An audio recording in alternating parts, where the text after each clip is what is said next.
Hello and welcome to part 2 of the Let's Play. So last time we took Knossos and the other interesting things. The other interesting thing that happened was that our Athenian politician Charmonides gained a very interesting follower, an astronomer who believes that the Earth and planets revolves around the Sun. And his brother also gained another famous person. And then we adopted this Boeotian man.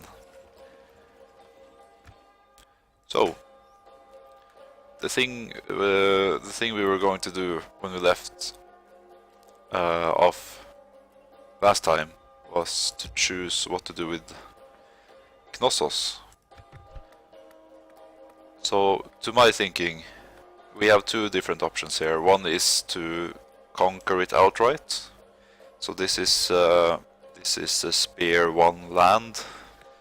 That's what it means, and it means we can administer it directly, sort of. It will be occupied by us, and we can send our own administrators there. Our other option is to establish this city as an ally, which will mean that we'll be able to install a client ruler, like a friendly tyrant. Sounds odd to say a friendly tyrant, but I don't mean a tyrant in a sense as people who rule badly, but in the original sense of just an autocratic ruler. So we would install, if we choose to take this government, then we'll install a kind of a puppet king who will be friendly to Sparta, and that's what we're going to do with Crete, because I think it doesn't really make sense to conquer Crete. That doesn't sound like something the Spartans would do at this time. After taking Knossos, we are actually in the black as far as money is concerned. Very good. And after we disband half of our fleet, that's going to improve even further. So now that Arius has conquered Knossos, I wonder if the Cretans will be pissed off if he leaves them alone.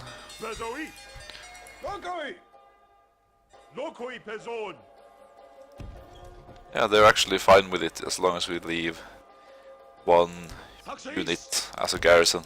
So Arius will go back to Sparta, and we'll get rid of the expensive fleet. Spartans don't need a fleet anyway. Now that we've been to Crete, and it was fine, but it was crowded and expensive and full of tourists, so we don't want to go there again. Maybe I should have brought a spy. Yeah, but since we also have these ships, okay. But would the Rhodians transport a Spartan spy? Why would they do that? Because to my thinking, this is the Rhodian fleet. We'll have to wait until next turn, and we could say Arius is thinking about how to get his skilled spy Alcon Koios to mainland Greece so he can spy on the Macedonians. So he sends a letter to the Rhodians. Next turn, the Rhodians will decide what to do. Let's just say that.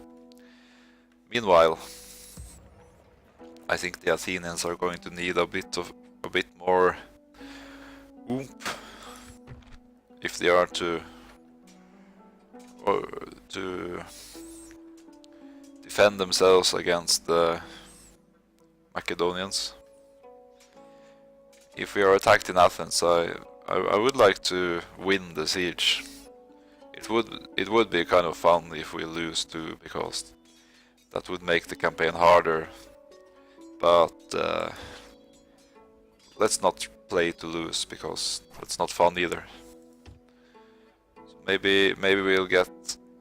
We can only get 1 unit per turn at this point, because in this mod you have limited options for recruiting for most of the year, but in winter you get more slots and can recruit more, to simulate that normally spring is the campaign season.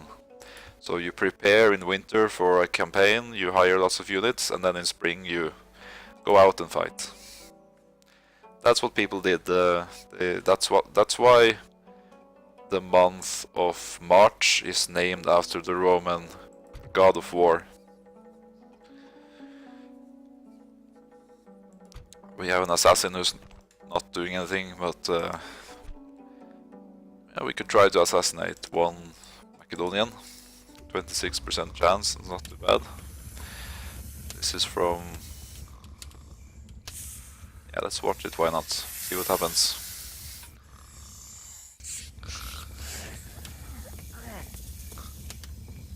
Oh, we fucked it up.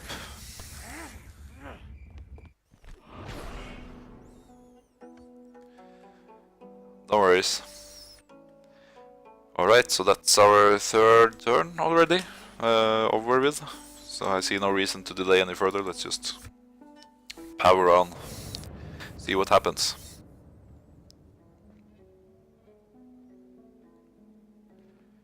Oh, yeah, here it's coming now. Siege of Athens, everyone.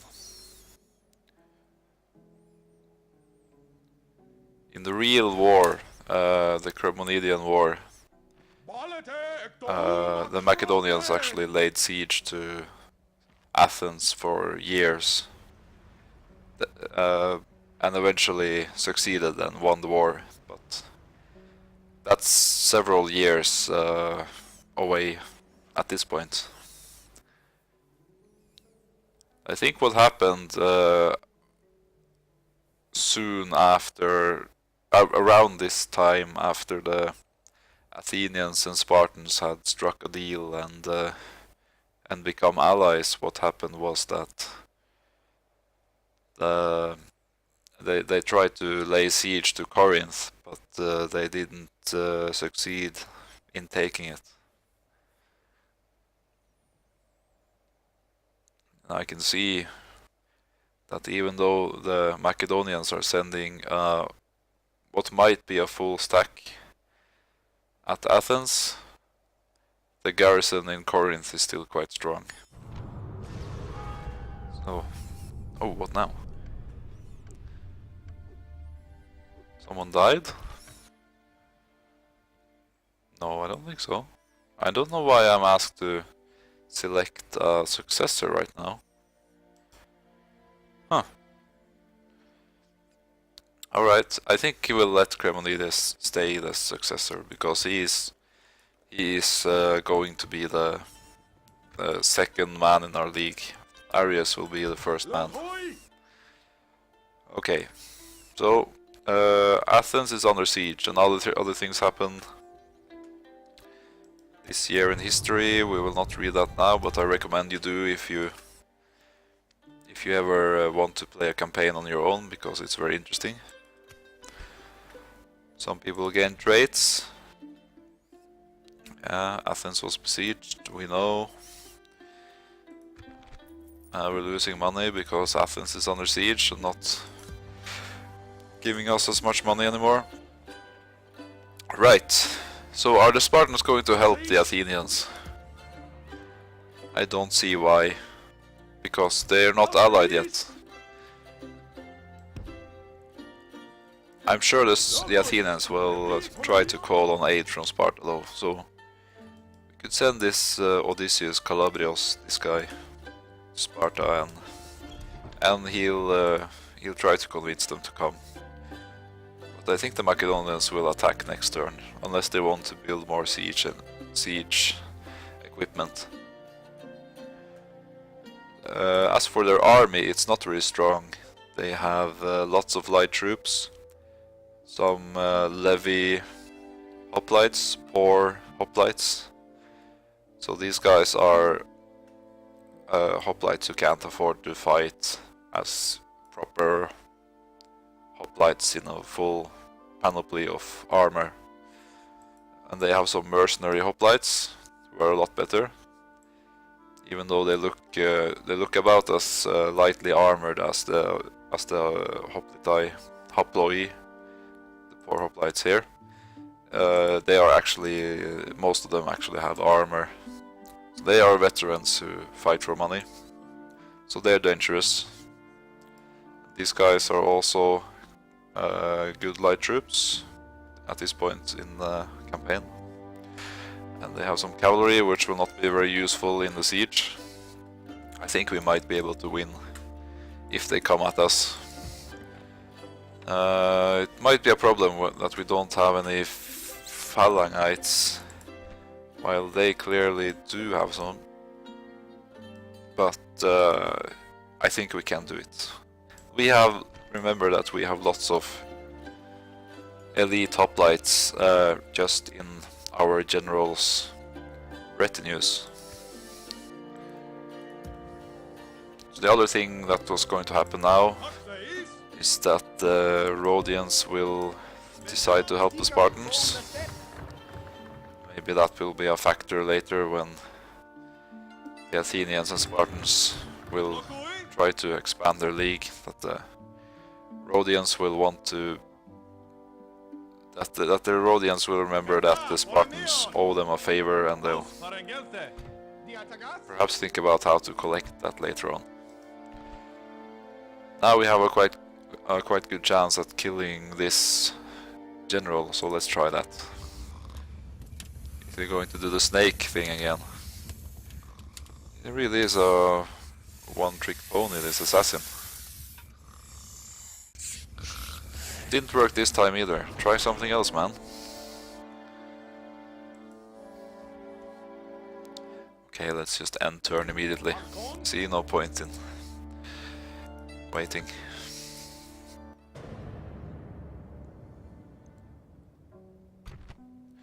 Alright, so we're going to have a battle.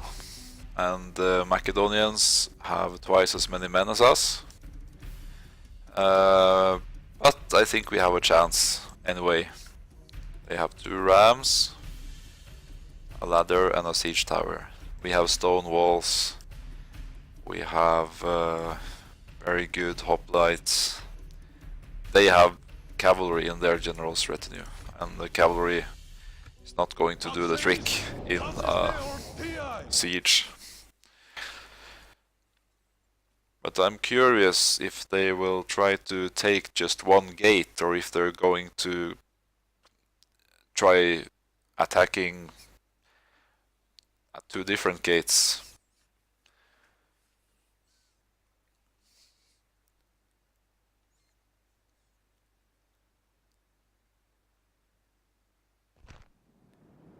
Okay, let's see now.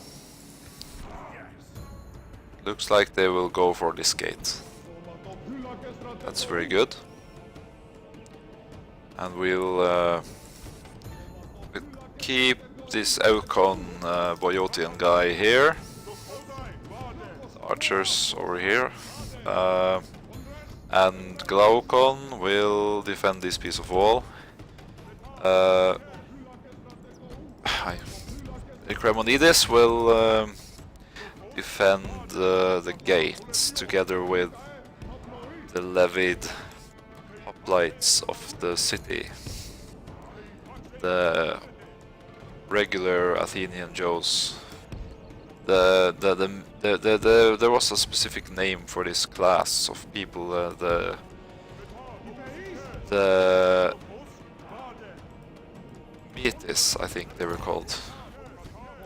So they were not citizens, but inhabitants of Athens. Citizenship could be quite exclusive in Greek cities at this time. And you weren't necessarily a citizen just because you lived in a city-state. But this varied from city-state to city-state and in different periods of time too. So I'm not exactly sure if these people would actually be citizens and just too poor to afford armor, or if they're actually non-citizen inhabitants of Athens. Well, I guess it doesn't really matter. Well, it won't. Them being citizens or not will probably not decide the battle. And oh, I forgot to move these. They're over there. I think they can take their time. There's no rush. And they're leaving one ram, bringing just one to the gate. Really good for us. I'm glad they're not trying to take several gates at once.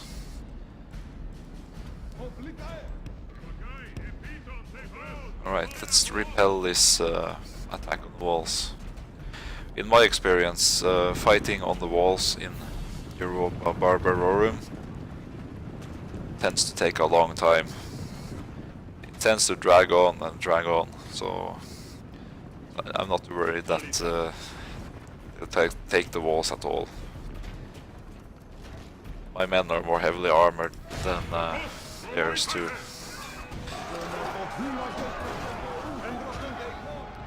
I'm more worried about what will happen once they bring down the gate and start coming into the city. That might be trouble for us. I'll send some men just to stay in the gatehouse, because otherwise, once the enemy starts coming in through the gate, they'll just automatically capture the gatehouse. We don't want that. Okay. Probably should have put the citizen hoplites, these guys, over here instead of over here. But that's all said and done. Let's prepare to repel these mercenaries who are changing their minds and going for the ladder instead. That's stupid. Well, they've actually managed to get a few troops up. Oh, and now they're pouring through the gate here. But they will end up in a bottleneck. And their general is coming through immediately, I see. Let's hope we can kill him. I think this is odd. It looks so. This is their general, but he is and his retinue are these guys, the Xystoporoi. I thought they would be some even heavier cavalry. We have some cavalry too, but I don't think we need to commit those. I see some of the Macedonians are already starting to flee, some of the light troops.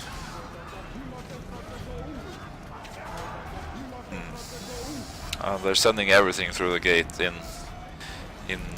typical creative assembly AI fashion. Let's send Glaucon down to help his brother, who is about to get killed by the Macedonian cavalry, it seems. Actually, he will not be able to reach his brother, but he'll send them down. Not doing anything. Is this their general, I wonder? He is blue. He looks different. If so, I hope someone kills him soon. Well, now their phalangites are coming in. Oh, scary. Look at all those spears, like a porcupine. Yeah, but they're trapped in this bottleneck, and yeah, except they actually managed to surround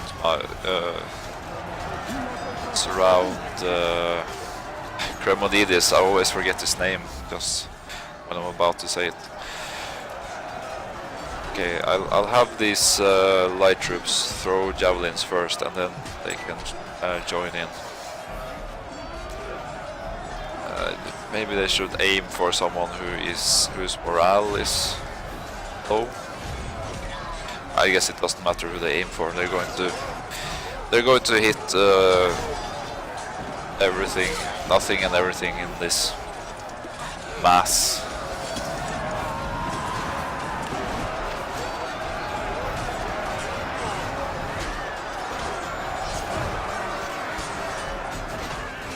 As you can hear, sometimes there are some new, really visceral sound effects in the mod. People screaming and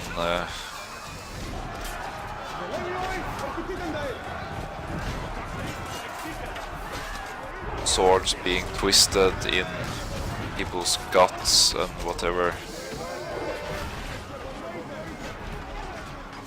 I have something of a bad feeling, I have to say. Even though I think we're clearly going to win, I'm a bit worried about what will happen to Cremonides, because I don't want him to die. Definitely don't want him to die, but it's not a disaster if he does. Wonder if we should send the light troops down to help. I don't know how much help they could actually be. Just send them anyway. Not the slingers, they will be more help not dying and being slingers some other day.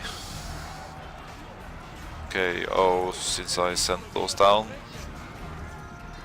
Oh, they immediately routed, alright. And I lost the gatehouse. That wasn't smart. Oh, and no one else is routing, okay. I thought that more of my troops would rout there. What if we actually lose?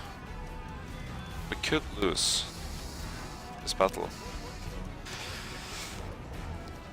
See if I can get the cavalry around. They would be able to do a lot more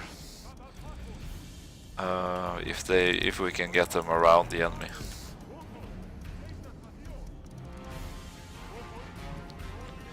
I'll go back to the Acropolis. This is the Acropolis here. Actually, kind of, it is actually an elevated part of the town,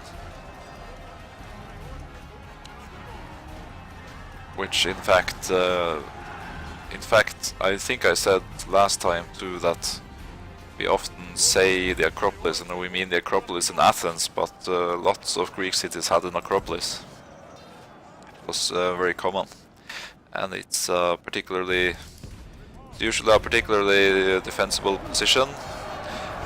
Oh, look at this! Cremonides, all of his retinues are dead, and it's only him left. And now his men have managed to drive away all the Macedonians around him to protect his life. It's very touching. So yeah, it was very common for Greek cities to have an Acropolis that they could fall back to if the rest of the city was lost. And sometimes attackers would struggle to take the Acropolis even after they had taken the rest of the city. That's what happened when Pyrrhus tried to take Sparta, I think, according to in-game history. Pyrrhus couldn't take the Acropolis of Sparta. It was defended by slaves and women.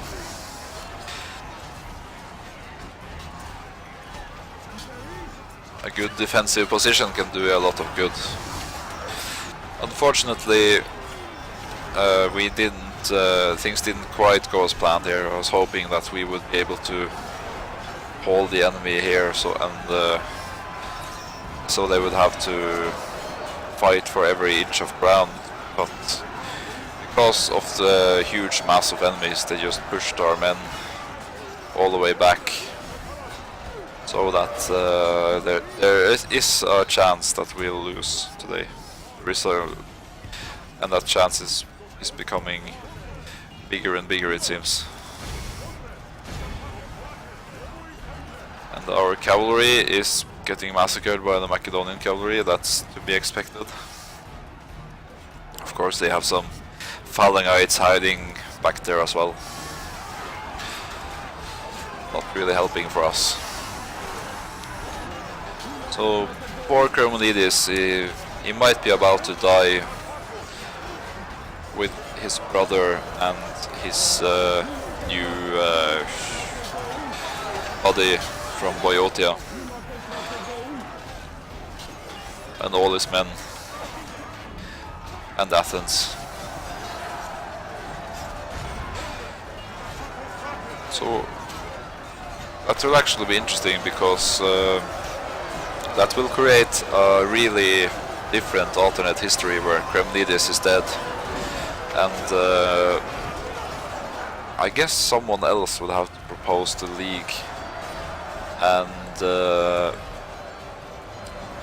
in this continuity maybe Arius is the one, and Arius is doing that because he is worried that he will be next, and he thinks that he can take back Athens and then control Athens through maybe a client ruler or people in the Athenian assembly will be friendly to him, and we can see whether or not that will work as he has planned. Most of our men are dead, and it looks like the city is about to be lost. We killed almost half of the Macedonians. Some of those will of course recover from their wounds, but well, at least we gave a good account of ourselves, I think. We tried, and it was those were some difficult odds. They outnumbered us 2-1. They are Macedonians. They tend to defeat Greeks in land battles anyway. So just the fact that we held on for a good while, I think, and killed half of their army, we should be happy with that. Die with dignity, defending our city. There's Cremonidis last. He has taken his last breath. He is dead, and so is the new Boeotian Aukon. He is dead. Glaukon is last man defending Athens with his brave household hoplites.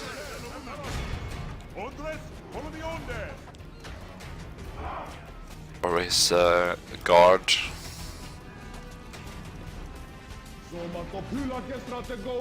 Yes, come on, fight for democracy, lads. Fight for your city. Drive back the barbarians. Die with honor.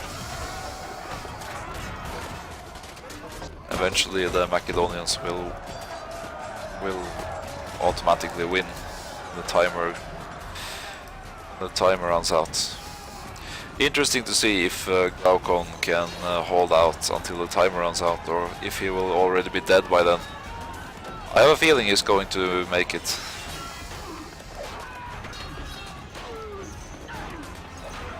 Maybe the Macedonians will give him amnesty, but oh, that Glaukon, he's not going to accept that anyway. I'm sure he's going to plunge himself down from the walls the moment he realizes that that it's useless to resist anymore. He won't let the Macedonians have the final satisfaction of killing him.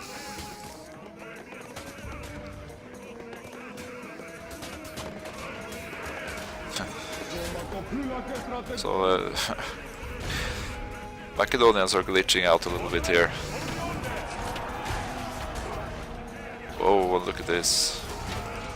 More light troops. Oh, so much for dying with dignity. Yeah, I think they automatically started running because the timer was out. Right, so we lost more men than the Macedonians, but that's to be expected, really. Killed half of them, like I said. It's not too bad.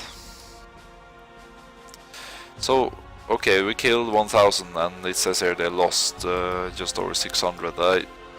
I guess about 40% of their troops recovered afterwards. That sucks a little bit, actually. Oh well. So, Cremonidis and Glaucon and Ocon all dead. This is sad.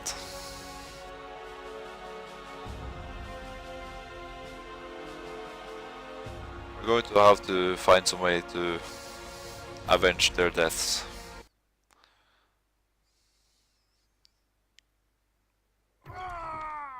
Okay, not good. Athens is lost.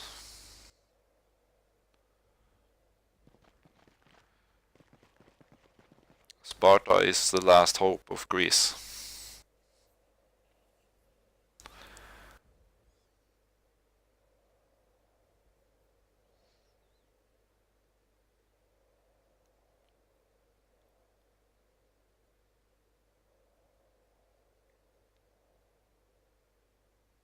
Sparta and Rhodes. And Crete. So we still have 3 cities. We have a nice league. And 2 of our cities are on islands where the Macedonians probably won't go anyway. Even though I've seen the AI mount naval invasions. So it can happen, but we're not going to let them take Sparta, no way. We'll fight back and kill all the Macedonians. Fucking pirates.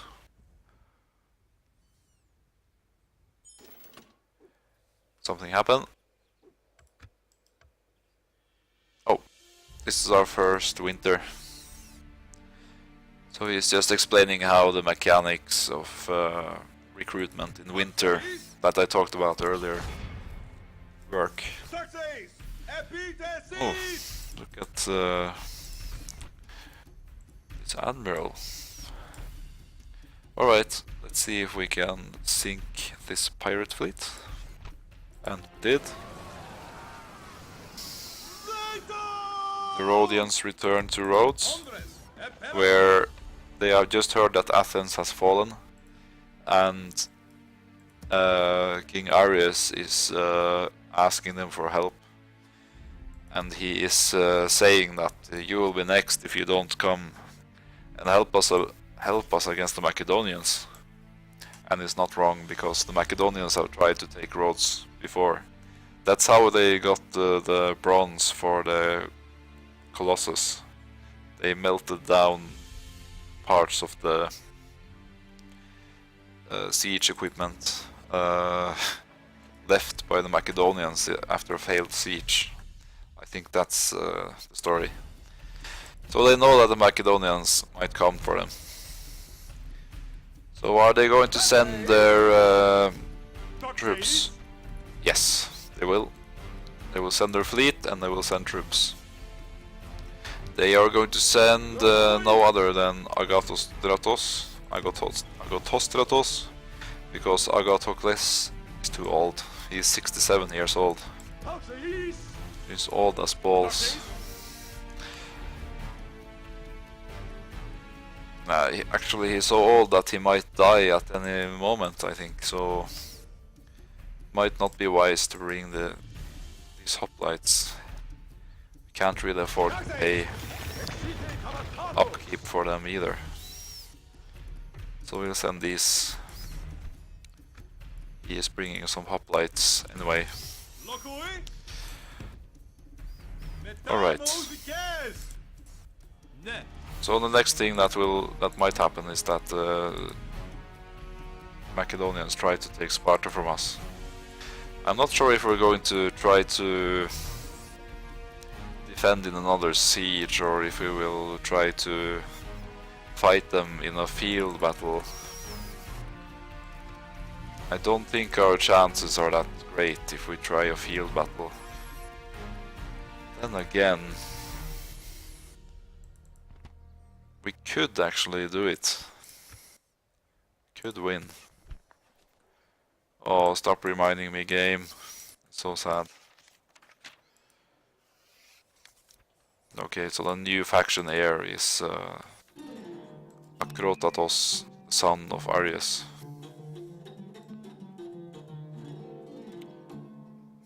Aukon, before he died, he gained an ancillary that we won't be able to look at. Man from Chios, an island in the Aegean. I'm not exactly sure which island, but it's one of these, I'm sure. Yeah, I really want to get back at the Macedonians. And we don't have any money, and Corinth is very rich. So if we want to win the war, we have to be bold and strike at Corinth. That's what we're going to do. That's what we'll do. We'll take all of these and we'll just attack the Macedonians.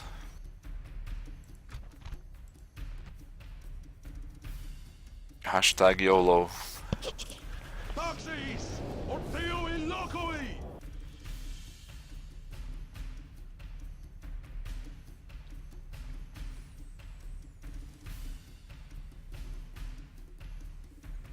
Aries was not very good at defeating the Macedonians in field battles in history, but hopefully we'll be able to succeed where he failed.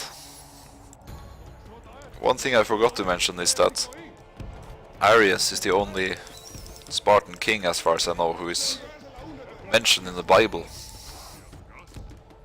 I think the Judeans or the Israelites sent an emissary to him or something. I don't remember why they did. Okay, the right side of the phalanx is traditionally the most place of honor, and I guess Akrostatos, was that his name? I guess he will get the place of honor this time. And some reserves never hurt. These guys can be reserves, and even though this is supposed to be our flank, we'll put some Cretan peltasts there to protect the flank, and the cavalry can also be on that flank.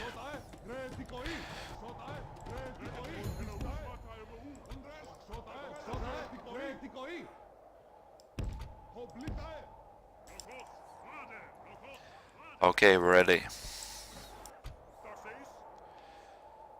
The first opponent is... it's just one unit, isn't it?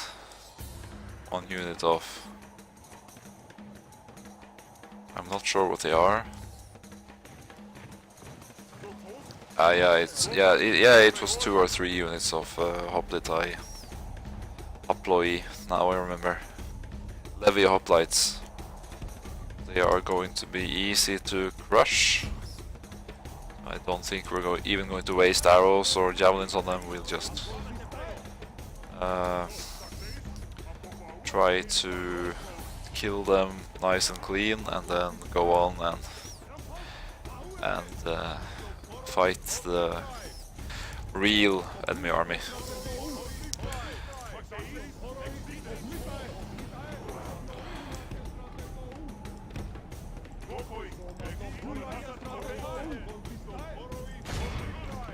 Alright. Battle is joined.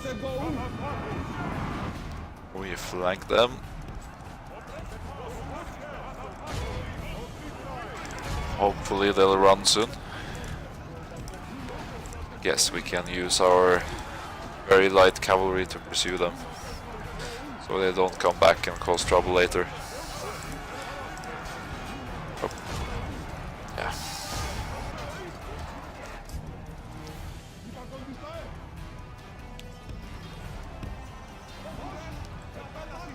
Okay.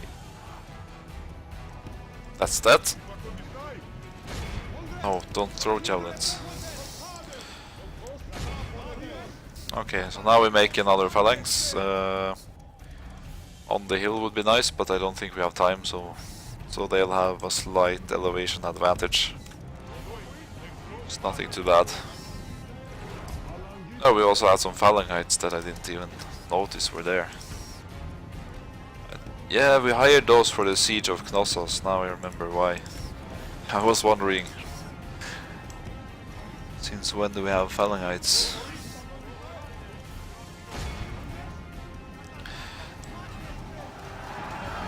Okay, or Macedonians. They're probably levied Corinthians.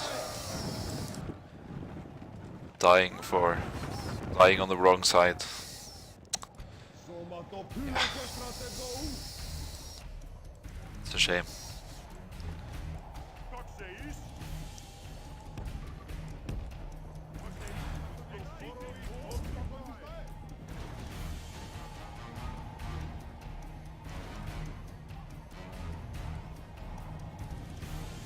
That's enough of that.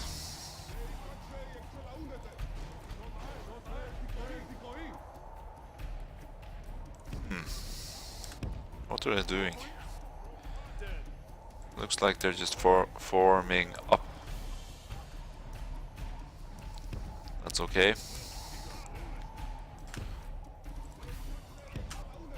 Everyone is on their way to form up as well. All of our troops, I mean. Ooh, look what's happening here. These are just some light cavalry, same as ours.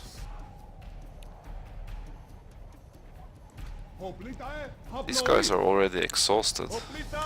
Now they're just fatigued, but I guess they're not in as good shape as the noble hoplites. That would make sense. Because the Greeks really valued physical fitness, but you really need an excess of energy to cultivate that fitness. And if you are just a normal worker, then it's a bit of a waste to go to the gym and things. But Greek nobles were very careful about keeping their bodies nice and fit, and they were great appreciators of the male anatomy, guess you could say.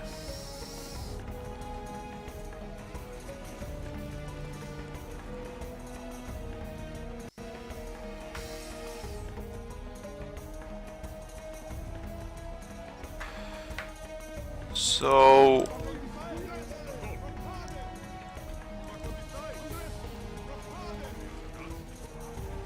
it's funny actually. I mean, a little bit funny, not like enormously funny. That the word gym and the word gymnasium, it comes from Greek gymnasion. And it comes from the Greek word for naked, because the Greeks would exercise naked. They didn't have the same reservations about nudity that we have, us modern people, or us modern Western people are very... we are a little bit... we are very shy of our bodies. We don't go around naked in public. That's that's like eccentric at best, and at worst it's you're being a pervert and you might get arrested. Greeks, for Greeks, nudity was appropriate for a lot of situations. Like taking exercise.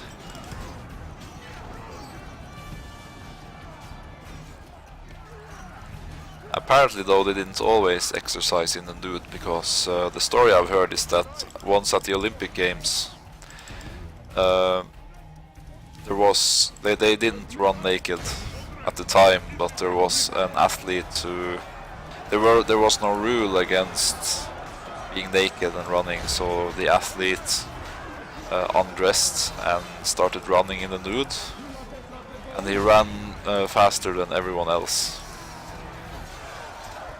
So after that everyone started exercising in the nude, running in the nude. That's the story. Not sure if it's actually true, but it's a good story nonetheless.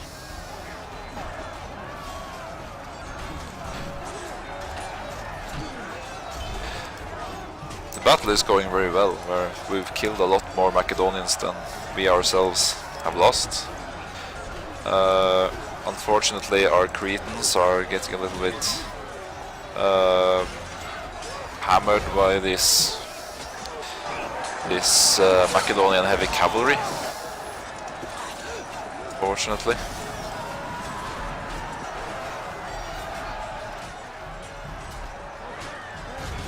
But I think they'll manage. Now some of the Macedonians are starting to break too.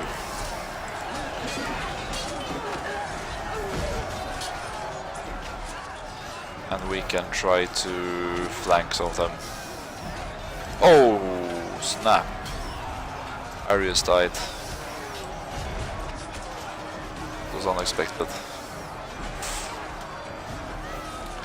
But our men are not, at least they're not breaking yet. Hopefully we'll be able to snatch victory from the jaws of defeat, nonetheless. Making it sound as if we could actually lose, and I think at this point we can't. Because the rest of the Macedonians are running. We'll try to kill their general with our light cavalry. Come on, light cavalry, don't let them down. Go for their general, you shits. Oh, they're going to let them down. Oh well. We'll try to kill as many as possible, and then it will be easier to take Corinth later. Because that's the plan, of course. I was hoping to just march into Corinth without opposition, that their forces would melt away afterwards, but it doesn't always go as planned. And of course this battle was, this victory was bittersweet, because the king of Sparta himself lies dead in the field. His son the philanderer, will he be up to the task of succeeding him as king of Sparta? We'll see.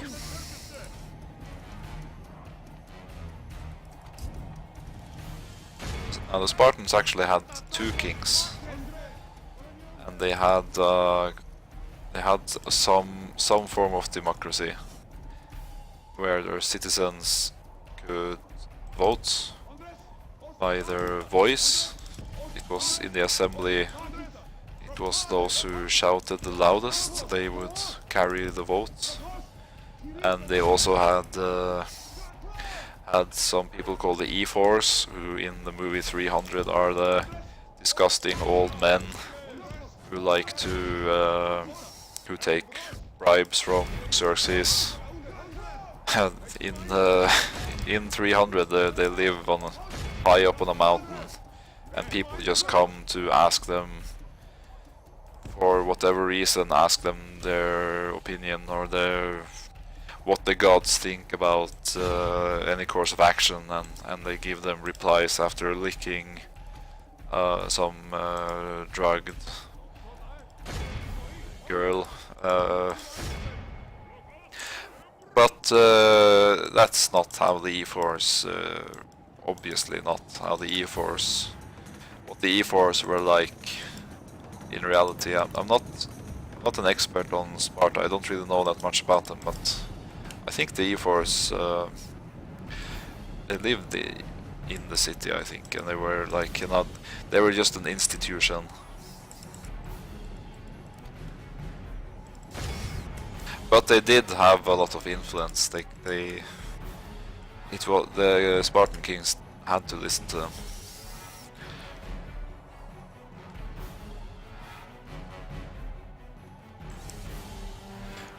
Alright. So we won the battle and we defeated the Macedonians and we avenged our Athenian countrymen.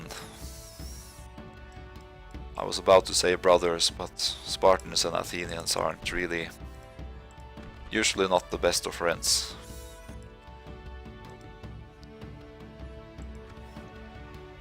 So after this battle, Arius is dead, but his plan of uniting the Greek cities against the common threat has passed on. His vision, I should say, has passed on to his son.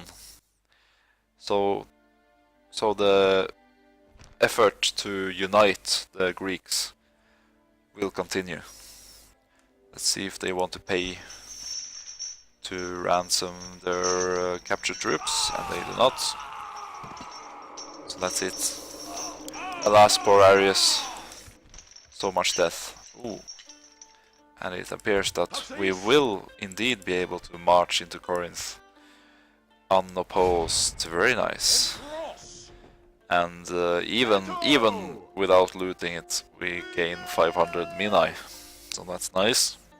We will not loot it. We will not sack or enslave Corinth because we want it intact. So long live Krotatos.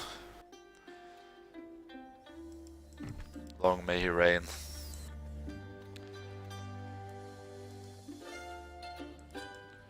Actually, he is an E4, it says here. Huh.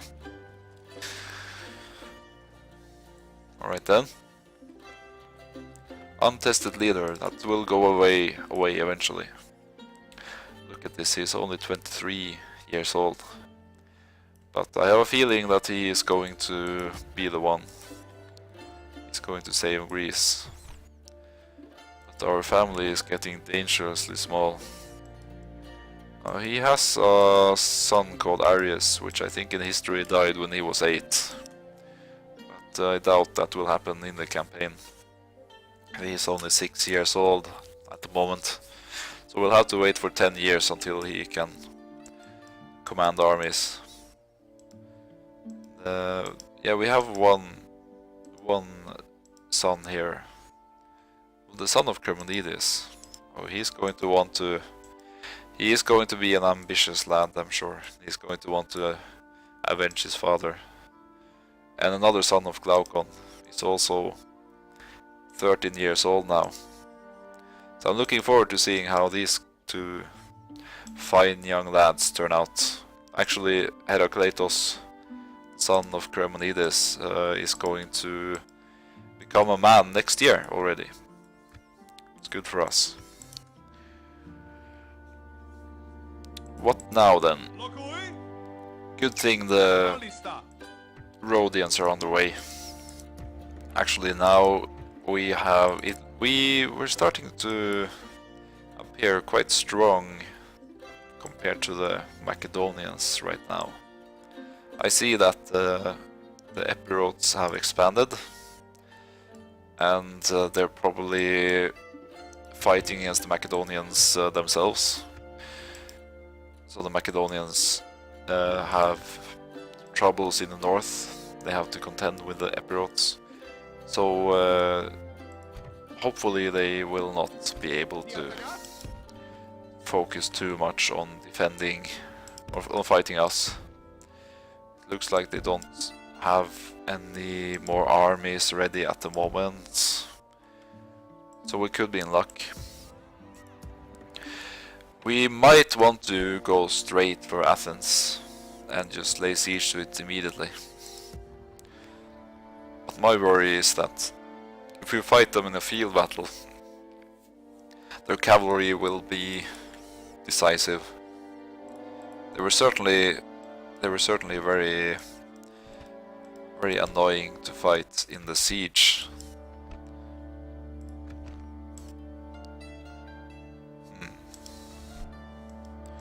Let's just wait another turn, see what happens. And we're gaining money. Corinth was a very rich city in history. Just as an aside, it was known for its riches. It was founded by a tall mountain. It looked very.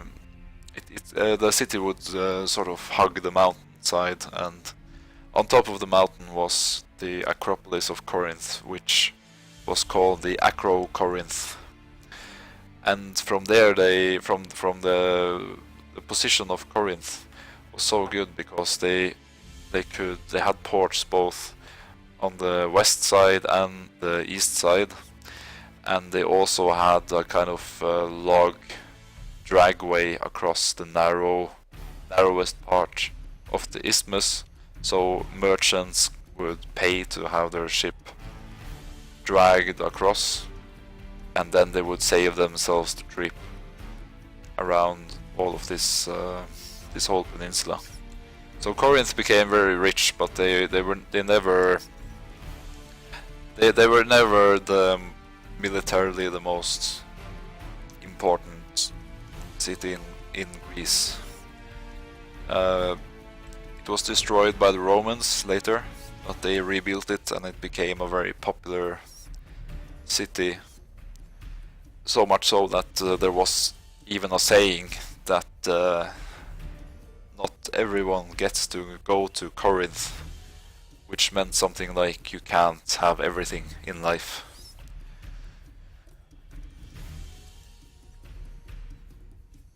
And now it's ours. Yes. Beautiful Corinth. With the great statue of Zeus. It's a very... It was an enormous statue of Zeus on Mount Olympus. Or is this another statue? Well, it is a very impressive statue that we have.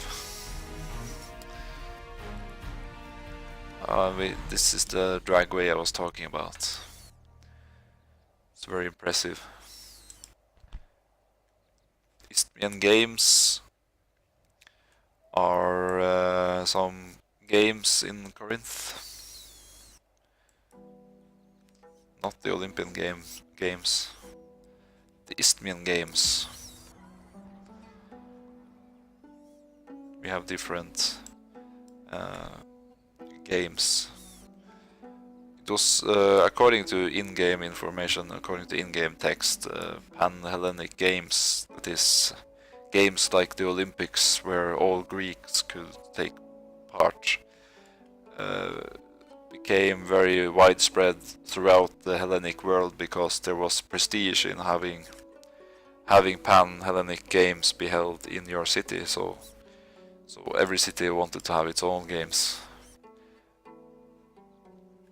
Let's end the turn and see what the Macedonians will do.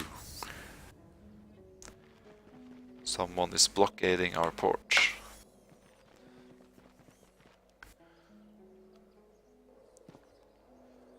Epirotes are moving about.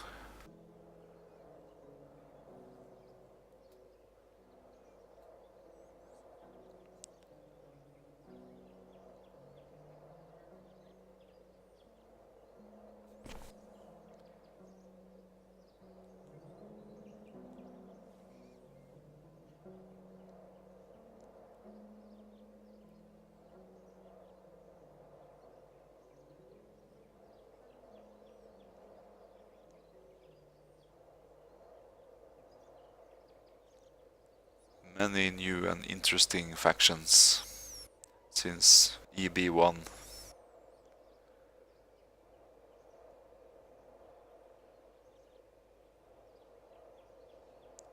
And now it's us.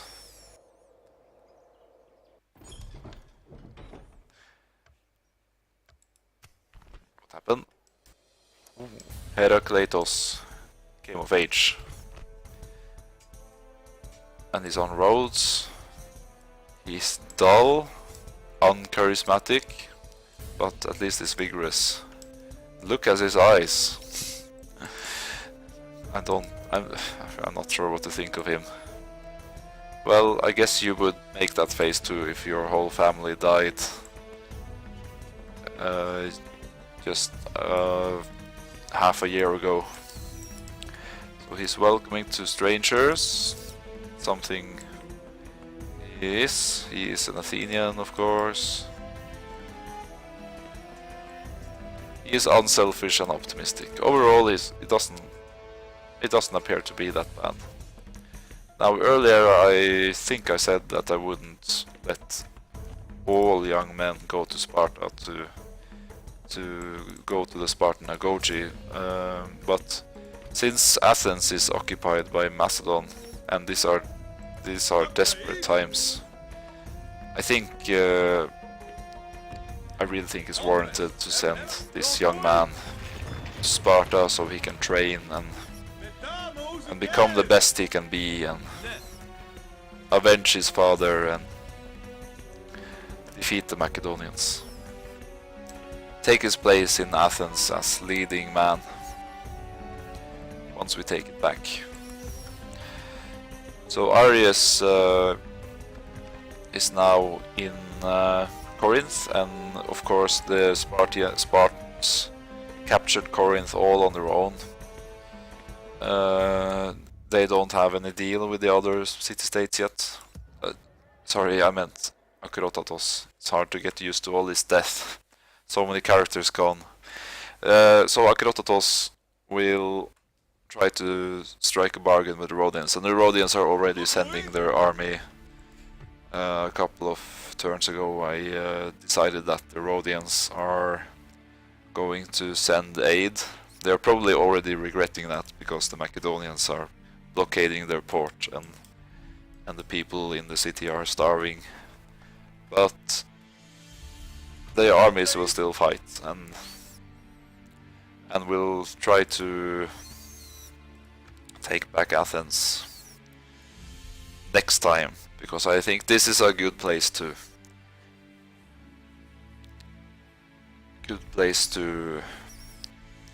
call it quits for now. So thank you for watching and see you then.